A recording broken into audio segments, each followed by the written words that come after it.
Con las manos en los bolsillos, Picaporte se dirigió hacia el puerto Victoria. Iba silbando por la calle, pensando en lo maravilloso que sería tener a Aouda por compañera.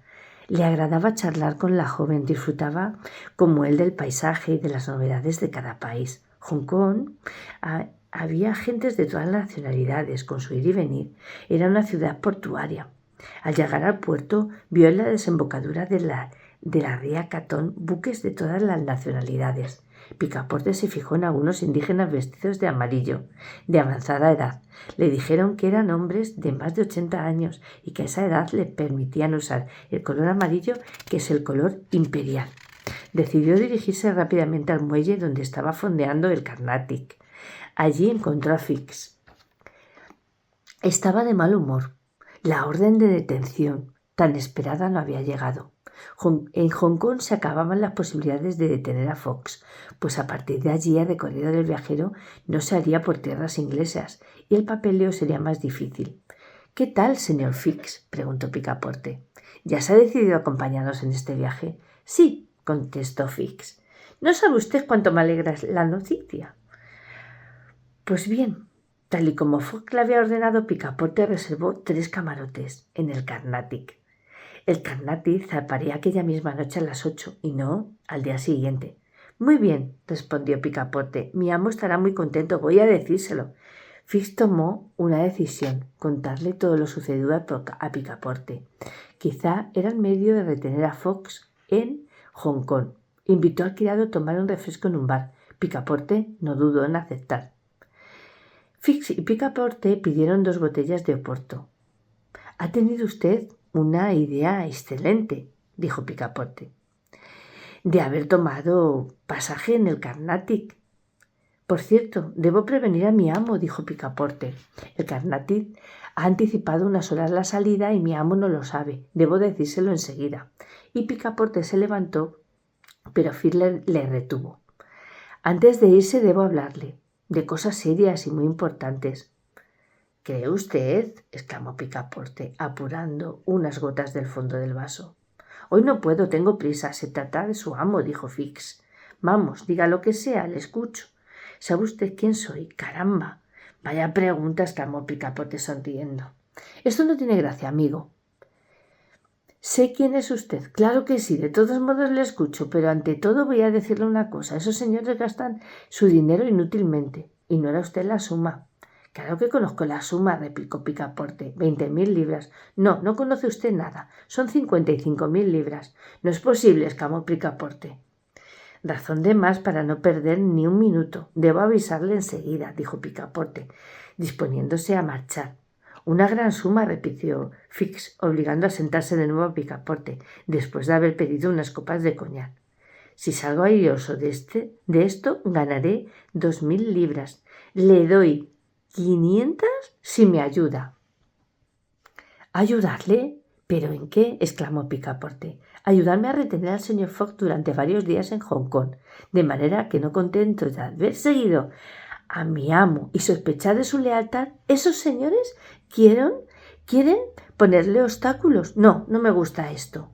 No, no le ayudaré». «Valientes colegas», continuó Picaporte, «y nada menos que socios de Reform Club.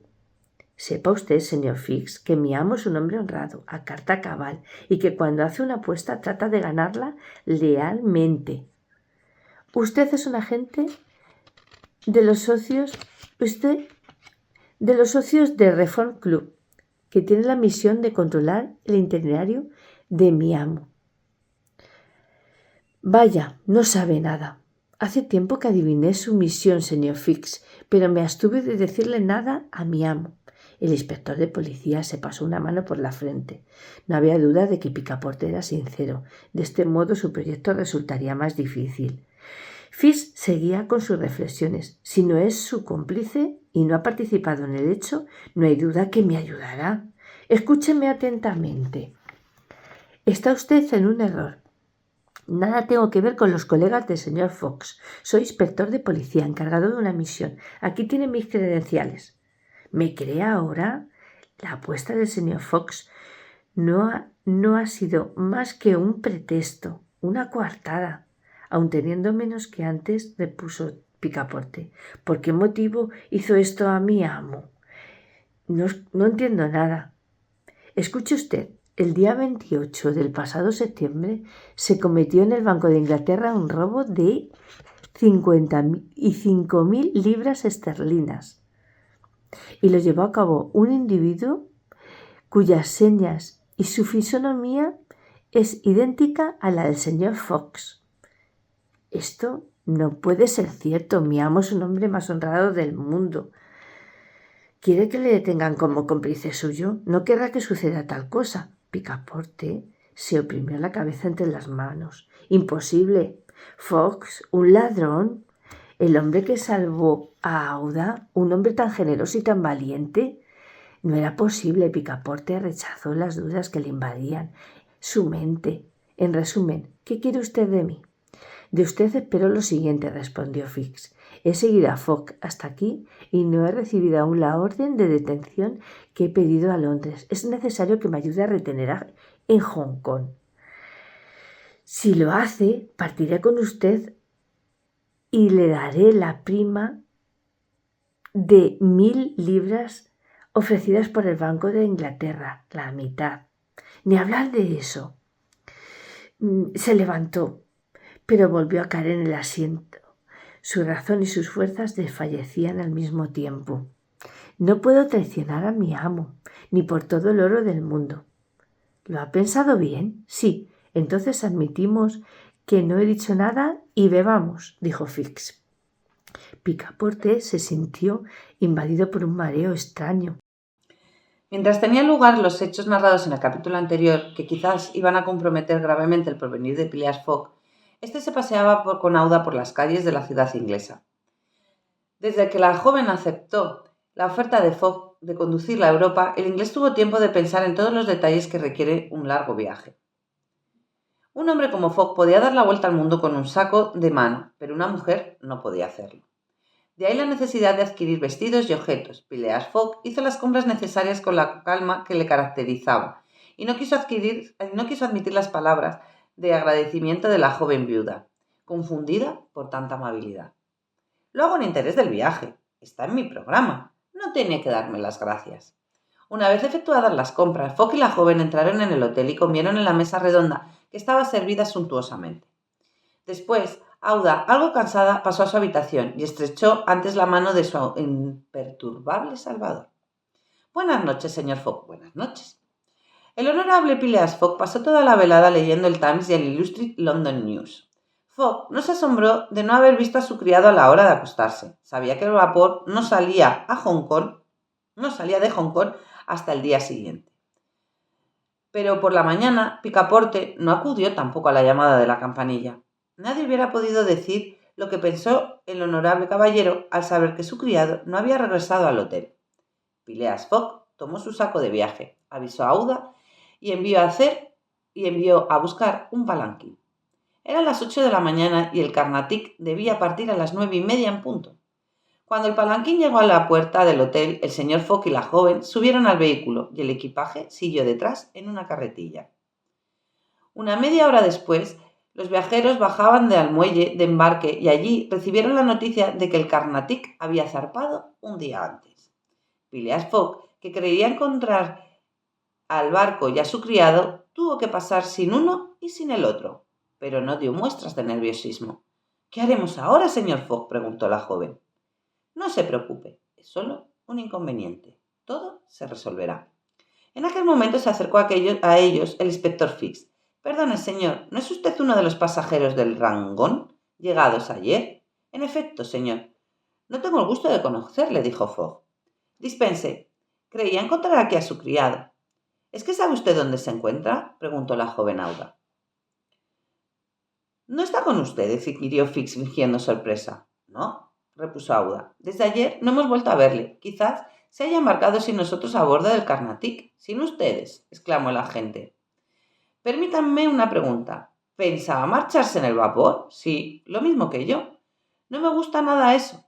El Carnatic salió de Hong Kong 12 horas antes sin avisar a nadie, y ahora tendremos que esperar 8 días. Al decir 8 días, Fix no podía contener la alegría. Fogg estaba detenido 8 días en Hong Kong, tiempo suficiente para recibir la orden de detención. En fin, tenía suerte. La alegría de Fix no iba a durar mucho. El señor Fogg replicó con voz tranquila. Me parece que en el puerto de Hong Kong hay otros barcos. No hace falta esperar tantos días. Phileas Fogg ofreció su brazo a la joven y se dirigió con ella a los docks, en busca de un barco dispuesto a zarpar. Fix le siguió desconcertado. Diríase que un hilo invisible tenía atado a aquel hombre. No obstante, la suerte no fue propicia a Fogg. Durante 3 horas recorrió el puerto en todas direcciones. Todo fue en vano. Estaba hasta dispuesto a fletar una embarcación para ir a Yokohama. No vio más que buques de carga o descarga, lo que no podía aparejar. Fix se sintió reanimado. El caballero inglés era inasequible al desaliento y estaba dispuesto a continuar sus investigaciones aun cuando estuviera que ir a Macao. De pronto, un marino se acercó a Fogg. ¿Busca acaso un barco? En efecto, ¿tiene usted uno? Repuso Fogg. Sí, señor, tengo un barco piloto, número 43, el mejor de la flotilla. ¿Marcha bien? ¿Tiene confianza en él? Marcha entre 8 y 9.000 millas por minuto, como mínimo. Puede verlo si quiere. De acuerdo. Le aseguro que quedará contento y convencido. ¿Puedo hacerle una pregunta? Sí. ¿Se trata de un paseo por mar? Inquirió el marino. No. Se trata de un viaje, repuso Fogg. Un viaje. Quiero ir a Yokohama. Al oír esto, el marino quedó estupefacto. Estuvo indeciso unos momentos y por fin habló. ¿Es que intenta burlarse de mí? No, ni mucho menos. He perdido la salida del Carnatic y debo estar en el día 14 a lo máximo en Yokohama para poder tomar el vapor de San Francisco. Vaya, lo que pretende es imposible, lo siento, dijo el piloto. No hay nada imposible. Le ofrezco 100 libras por día y una prima de 200 si llega a tiempo. ¿De veras? Siendo así... ¿Acepta? Preguntó Fogg. Acepto. Como usted ha dicho, no hay nada imposible. El piloto se había retirado aparte. Miraba el mar. Fogg habló con la joven. ¿No tendrá miedo? No, a su lado no puedo tener miedo. El piloto se acercó de nuevo a Fogg. De todos modos, tengo que advertirles que hay 1.650 millas de Hong Kong a Yokohama. Quizá no lleguemos a tiempo. Lamentaría que perdiera su dinero. Solo hay 1.600 millas, repuso Fogg. Bueno, da igual. Fix escuchaba la conversación y estaba pendiente del resultado. De todos modos, quizás no esté todo perdido, dijo el marino. ¿Alguna idea? Preguntó Fogg. Podríamos ir a Nagasaki, en la punta meridional de Japón. Son 1.100 millas, o a Shanghái, que está a 80 millas de Hong Kong. En esta última travesía nos separaríamos poco de la costa china, lo cual sería una gran ventaja, tanto más cuanto que las corrientes se dirigen hacia el norte. Pero yo quiero ir a Yokohama, respondió Fogg, no a Shanghái ni a Nagasaki. ¿Qué más da? Repuso el piloto. El vapor de San Francisco no sale de Yokohama, sino que hace allí escala, del mismo modo como lo hace en Nagasaki y en Shanghái. Es su punto de partida. ¿Está seguro de lo que dice? Claro que sí, segurísimo. De acuerdo. ¿Cuándo sale el vapor de Shanghái? Preguntó Fogg. El día 11 a las 7 de la tarde. Disponemos de 4 días para llegar, es decir, 96 horas y con un promedio de 8 millas por hora. Si tenemos suerte, si el viento es del sudeste y si la mar es bonacible, podremos salvar las 800 millas que nos separan de Shanghái. Perfectamente. ¿Cuándo puede emprender la marcha? Dentro de 1 hora. Solo el tiempo de comprar víveres y aparejar. Asunto resuelto. ¿Es usted el patrón del barco? Sí, señor. Me llamo John Busby. ¿Y cuál es el nombre de su barco? La Tankadera. ¿Quiere un anticipo? Preguntó Fogg. Si a usted no le importa. No, ni mucho menos. Aquí tiene 200 libras a cuenta, señor, añadió Fogg volviéndose hacia Fix. Si quiere aprovechar. Iba a pedirle este favor. ¿Puedo ir con ustedes? Dijo Fix. Sí, dentro de media hora estaremos a bordo, contestó Fogg. Pero... ¿y ese pobre muchacho no embarcará con nosotros? Indicó Aouda, muy preocupada por la desaparición de Picaporte. Haré cuanto pueda por él, dijo Fogg. Mientras Fix, un tanto nervioso, se dirigía al barco, Fogg y la joven se encaminaron a las oficinas de la policía de Hong Kong. Cuando estuvieron allí, Phileas dio las señas de Picaporte para que lo enviasen a Europa.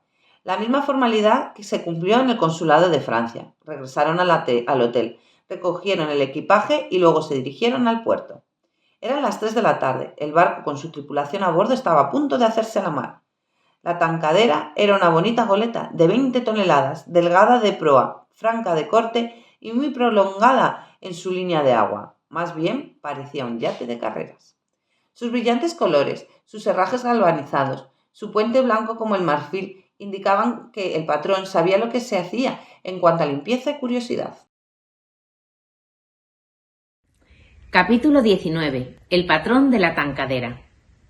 Era una expedición aventurada aquella navegación de 800 millas en un barco de 20 toneladas. Y lo era más en aquella época del año. Los mares de China, por lo general, son malos y expuestos a terribles huracanes, en especial durante los equinoccios. Precisamente aún eran los primeros días de noviembre. Hubiera sido más ventajoso para el piloto llevar a los pasajeros a Yokohama, puesto que le pagaban por días. Sin embargo, habría cometido una imprudencia de arriesgarse tanto. Ya era un acto de audacia intentar llegar a Shanghái. De todos modos, el patrón tenía confianza en su barco y estaba seguro de que se mantendría en la superficie como una pluma.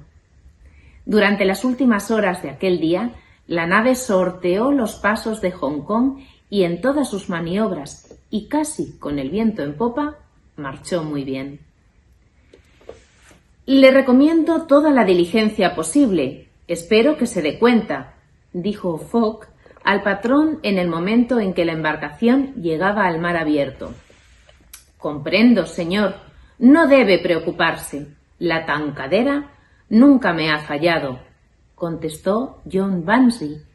Para su tranquilidad le diré que llevamos desplegando cuanto velamen permite el viento. Muy bien.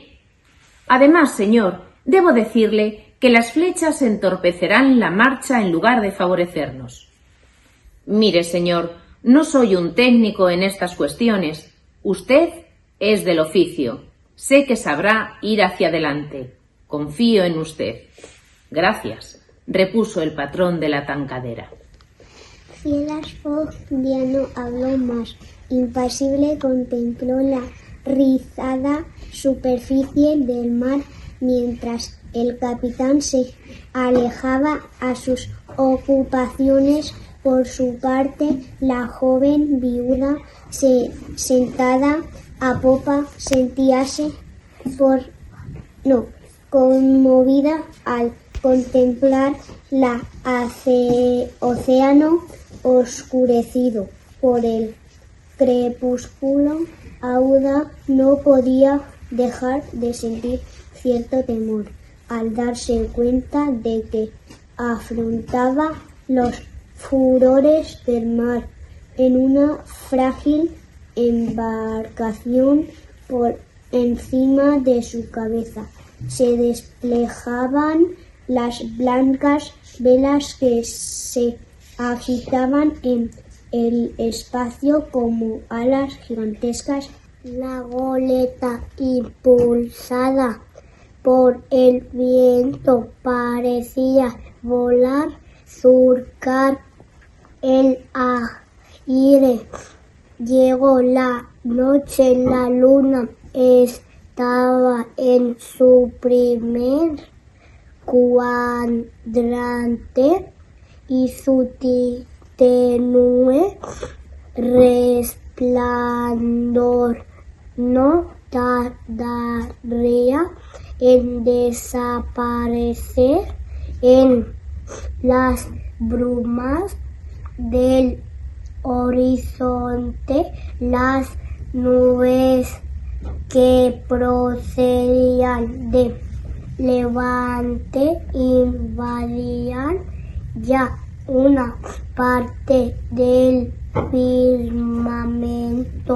El patrón se preparó a cumplir su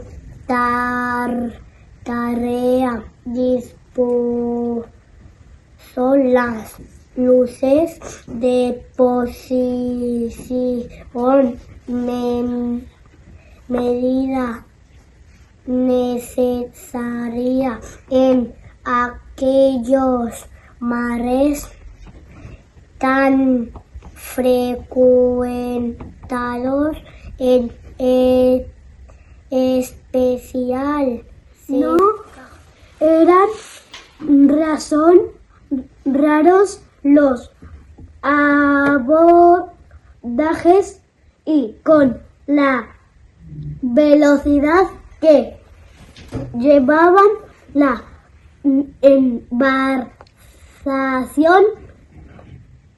se hubiera partido al menor choque situado al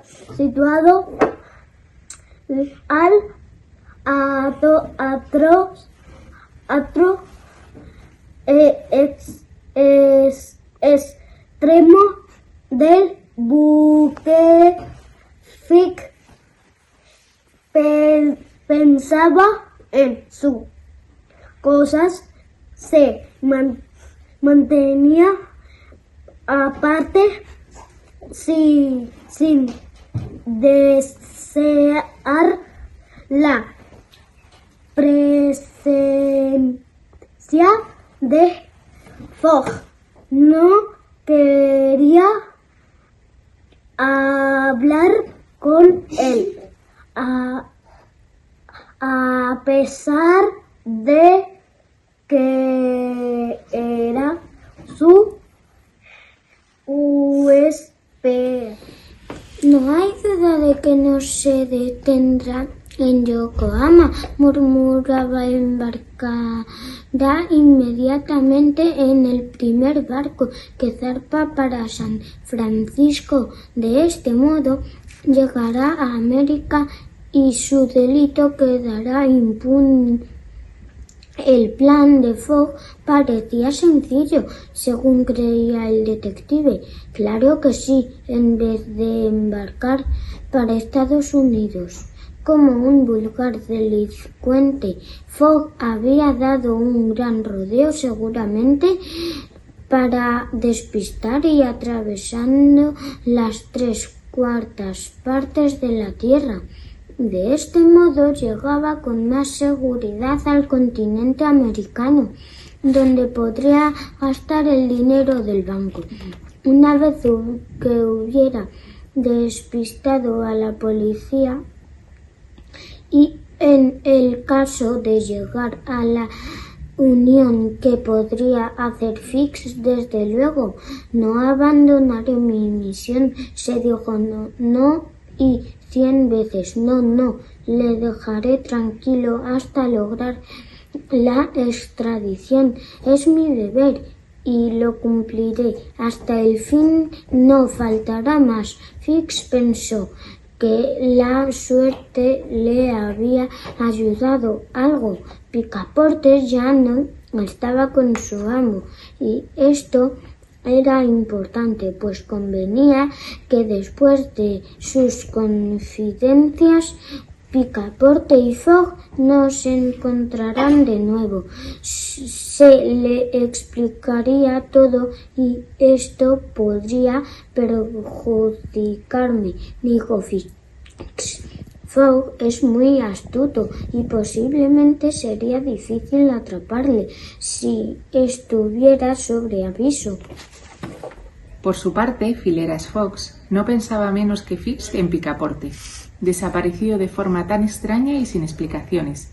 Reflexionó detenidamente y llegó a la conclusión de que quizás, a causa de un malentendido, el pobre muchacho hubiera embarcado en el Carnatic en el último momento. Aouda opinaba lo mismo, y por tanto era posible que le hallaran en Yokohama, y allí se acabaría todo. Puede ser, parece lógico, decía Phileas Fogg. A medianoche, Fogg y Aouda bajaron a la cámara. Fix les había precedido y reposaba en su litera. En cuanto al patrón y a sus hombres, permanecieron sobre la cubierta toda la noche. Al día siguiente, 8 de noviembre, a la salida del sol, el buque había navegado ya unas millas. Las frecuentes comprobaciones indicaban que la media era de 8 a 9 millas. La trancadera empapaba el aire en su velamen. y si todo seguía igual, no había duda de que el patrón alcanzaría un gran éxito. Durante todo el día, la nave no se alejó mucho de la costa, pues las corrientes le eran favorables. Iba todo lo más, a 5 millas de babor. Aquella costa, de perfil irregular, se mostraba a veces a través de algunos claros. El viento soplaba de tierra y el mar estaba menos agitado. Esta circunstancia favorecía a la goleta, porque las embarcaciones de poco tonelaje sufren mucho con la marejada que quebranta su velocidad, y las mata según la expresión marinera. A las 11 la brisa amainó un poco y saltó al sudeste. Entonces el patrón mandó desplegar las flechas, aunque al cabo de 2 horas tuvo que aferrar, pues el viento arreció de nuevo. Glove y la joven Aouda, refractarios al mareo, comieron con apetito las conservas y las galletas de a bordo. ¿Quiere usted acompañarnos, señor?, invitó Glove. El inspector de policía no tuvo otro remedio que aceptar. Sabía que era tan necesario lastrar los buques como los estómagos. Sin embargo, la invitación le contrariaba. Tenía que viajar a expensas de aquel hombre, alimentarse con sus propios víveres, y su obligación era capturarle cuando pudiera. No obstante, comió. Lo necesitaba. Concluida la comida, Fix creyó deber suyo llamar a Fogg y decirle: «Señor». Fix había hecho un esfuerzo en emplear la palabra señor, que sabía no era la adecuada para Fogg, el ladrón del Banco de Inglaterra. «Señor, aprecio en lo que vale su atención al ofrecerme pasaje a bordo. Sin embargo, aunque mis recursos son más bien limitados, quisiera pagar mi parte». «No hablemos de eso, caballero», respondió Phileas Fogg. «Al contrario, señor, deseo precisamente solucionar esto. No vale la pena, se lo aseguro. Pero yo tengo empeño en...» «No insista más, señor mío», repitió Fogg, en un tono que no admitía réplica. «Lo suyo entra en el capítulo de gastos generales. No debe preocuparse». Fix no respondió. Fue a recostarse a proa del buque y no pronunció una palabra en todo el día. Mientras tanto, la embarcación seguía avanzando con rapidez. John Bunsby estaba muy contento y dijo a Fogg: «Estoy seguro, señor, llegaremos a tiempo a Shanghái». «Así lo espero», contestó sencillamente Fogg. Toda la tripulación extremaba su celo, pues la recompensa prometida animaba a aquellos bravos marineros. Debido a ello, no había escotilla que no estuviese bien atendida, ni vela que no se izase. Todo se llevaba a cabo con la máxima diligencia. Por la tarde, según comprobó el patrón, había recorrido ya 220 millas desde Hong Kong. En vista de ello, Fogg esperaba que al llegar a Yokohama no tendría que anotar ningún retraso. Así, pues el primer contratiempo serio desde que saliera de Londres no tuvo fatales consecuencias en lo relacionado con las apuestas. Hacia la madrugada, la nave enfiló el estrecho de Fokien, que separa la gran isla de Formosa de la costa china, y franqueó el trópico de Cáncer. En dicho estrecho, el mar era muy duro, lleno de remolinos formados por las contracorrientes. La goleta avanzaba despacio, pues las olas cortaban su marcha y era muy difícil mantenerse en pie sobre cubierta. Al amanecer, arreció el viento, el cielo anunciaba tempestad, y el barómetro indicaba un próximo cambio atmosférico. Durante el día, la marcha era irregular y el mercurio oscilaba caprichosamente. El mar se agitaba hacia el sudeste, presagiando tormenta. La víspera, el sol se había puesto entre una bruma roja, que arrancaba destellos fosforescentes al océano. Durante largo rato, el patrón examinó el aspecto del cielo y murmuró entre dientes palabras ininteligibles. Después se acercó a Fogg y le dijo: «Se acerca un vendaval, señor». «¿Ah, sí? ¿Del norte o del sur?», preguntó Fogg. «Del sur. Vea, señor, se prepara un tifón. No hay duda posible». «No está mal. El tifón del sur nos empujará hasta donde conviene». Me satisface que el señor sea tan optimista, replicó el patrón. «¿Y por qué no serlo?», exclamó Fogg.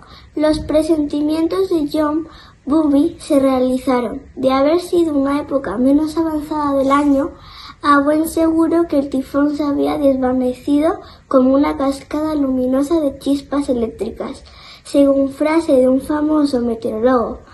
Pero el equinoccio de invierno era de presumir que el tifón se descanase con violencia.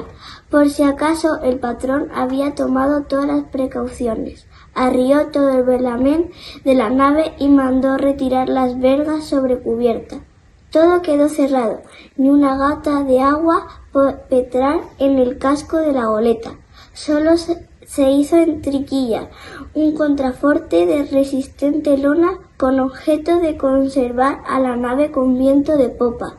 John rogó a sus pasajeros que bajaran a la cámara, pero en tan reducido espacio, privados de aire y con la mareada, aquel encierro resultaba poco agradable. Así se lo indicaron los pasajeros al capitán. «Nos quedamos aquí, capitán», dijo Fogg. «Prefiero estar en cubierta», añadió Fitz. «Y yo también», habló Aouda. «Bueno, quédense aquí». Durante todo el día la embarcación navegó hacia el norte, impulsada por olas gigantescas que mantenían su misma velocidad. 20 veces la goleta estuvo a punto de quedar anegada por una de aquellas montañas de agua, pero la habilidad del timonel lo impidió una y otra vez. Cuando esto sucedía, los 3 pasajeros quedaban totalmente empapados. Fix solía lamentarse, pero Aouda observaba a Fogg y se mostraba digna de él. Sin quejas, la joven afrontaba la tormenta con valentía. En cuanto a Fogg, permanecía impasible. Daba la impresión de que aquel tifón formase parte de su programa. Hasta aquel momento, la nave se había dirigido siempre hacia el norte, pero por la tarde el viento giró 3/4 y comenzó a soplar del noroeste. La goleta fue espantosamente zarandeada. El mar azotaba con extrema violencia las distintas partes del barco. Durante la noche, la tempestad aún arreció más. El patrón empezó a sentir inquietud y se preguntó si no sería prudente buscar refugio. En este sentido, consultó a la tripulación. Después se acercó a Fogg y le dijo: «La situación se ha agravado. Señor, opino que sería conveniente alcanzar algún puerto». «Me parece bien», repuso Fogg. «El problema es saber qué puerto puede ser el más conveniente». «No es ningún problema». «¿No? ¿Qué puerto escogería?», preguntó el patrón de Tankandera. «Solo conozco uno», respondió tranquilamente Phileas Fogg. «¿Cuál?». «Shanghái». El patrón estuvo silencioso unos momentos, como si no comprendiera bien el significado de tal respuesta. Después exclamó entusiasmado: «Pues es verdad, tiene razón el señor. Vamos a Shanghái». Y poco después el patrón puso proa al norte. Fue una noche terrible y un verdadero milagro que la goleta no naufragase. 2 veces estuvo a punto de hundirse y había sido barrida su cubierta, de no haberse mantenido firmes las trincas.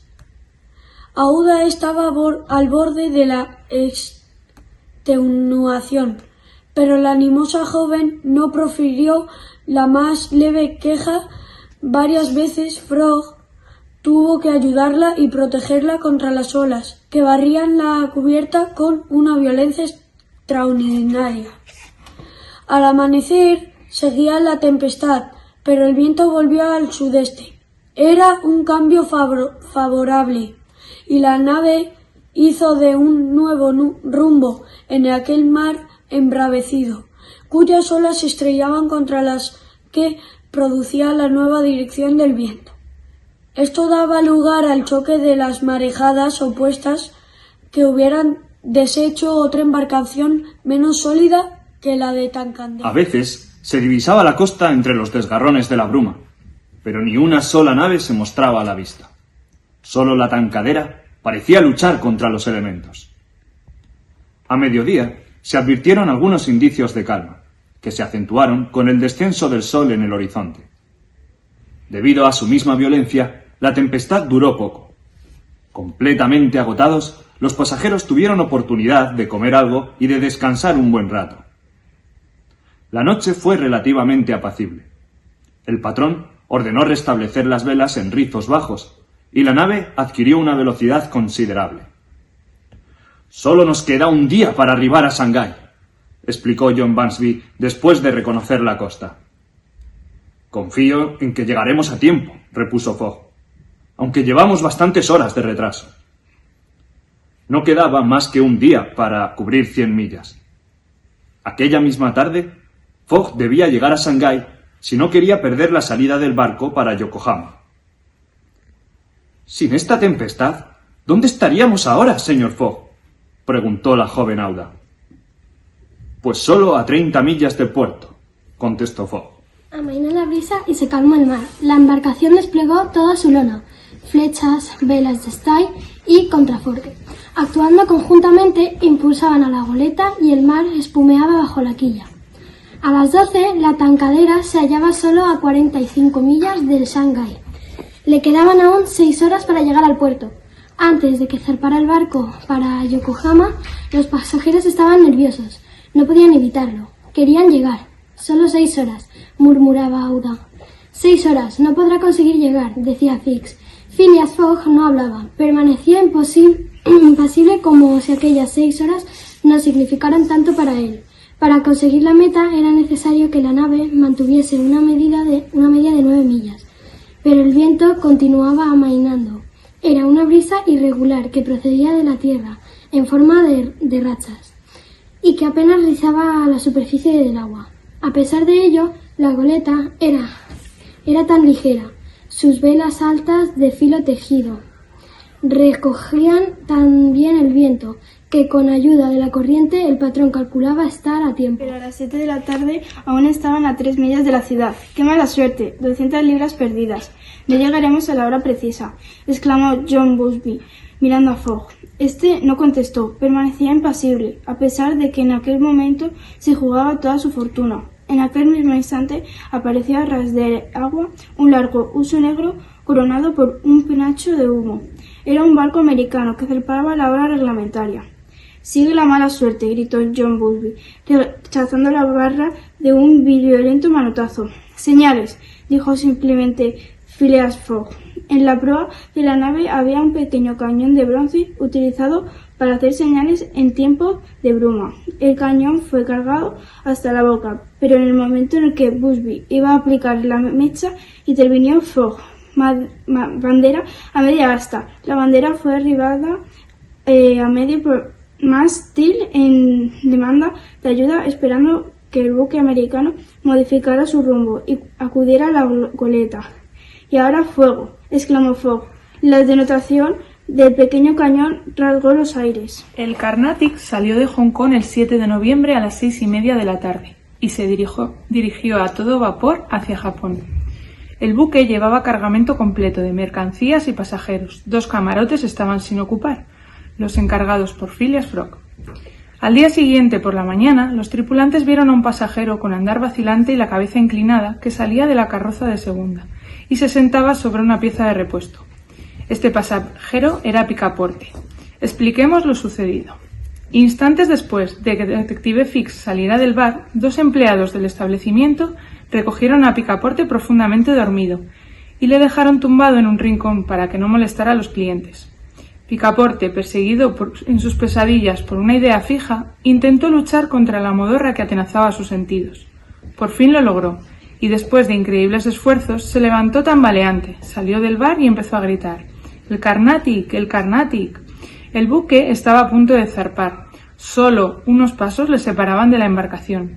Picaporte hizo un esfuerzo final, se lanzó sobre el puente volante, salvó el espacio y cayó sin aliento a proa en el mismo momento en que el Carnatic soltaba sus amarras.